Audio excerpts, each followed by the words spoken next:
Breaking news చూస్తున్నాం. Senior Maoist నేత Mallojula Venugopal alias భూపతిపై Maoist కేంద్ర కమిటీ కీలక చర్యలు తీసుకుంది.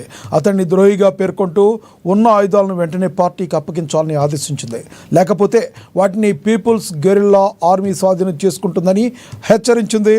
ఇటీవల ఆయుధాలు వదిలేందుకు సిద్ధంగా ఉన్నామంటూ కేంద్ర కమిటీ అధికార ప్రతినిధి హోదాలో మల్లోజుల వేణుగోపాల్ ప్రకటన విడుదల చేశారు. ఈ ప్రకటనను కేంద్ర కమిటీ తప్పుబట్టింది. పార్టీపై మల్లోజుల వేణుగోపాల్ తప్పుడు ప్రచారం చేస్తున్నారని కేంద్ర కమిటీ ఆరోపించింది. కాల్పుల విరమణ, శాంతి చర్చలపై అతడి ప్రకటనను ఖండించింది. లొంగిపోయేందుకే ఇలాంటి ప్రకటనలు చేస్తున్నారని పేర్కొంది. భూపతి సీనియర్ మావోయిస్ట్ నేత మల్లోజుల కోటేశ్వరరావు అలియాస్ కిషన్ జీకి తమ్ముడు.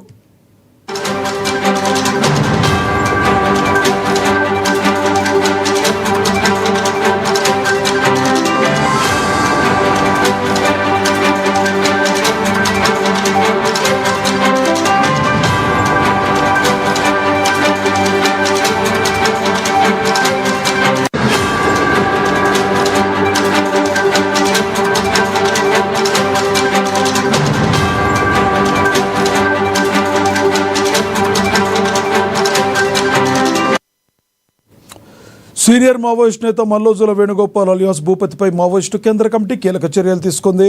అతడిని ద్రోహిగా పేర్కొంటూ ఉన్న ఆయుధాలను వెంటనే పార్టీకి అప్పగించాలని ఆదేశించింది. లేకపోతే వాటిని పీపుల్స్ గెరిల్లా ఆర్మీ స్వాధీనం చేసుకుంటుందని హెచ్చరించింది. ఇటీవల ఆయుధాలు వదిలేసేందుకు సిద్ధంగా ఉన్నామంటూ కేంద్ర కమిటీ అధికార ప్రతినిధి హోదాల్లో మల్లోజుల వేణుగోపాల్ ఓ ప్రకటన విడుదల చేశారు. ఈ ప్రకటనను కేంద్ర కమిటీ తప్పుబట్టింది. పార్టీపై మల్లోజుల వేణుగోపాల్ తప్పుడు ప్రచారం చేస్తున్నారని కేంద్ర కమిటీ ఆరోపించింది.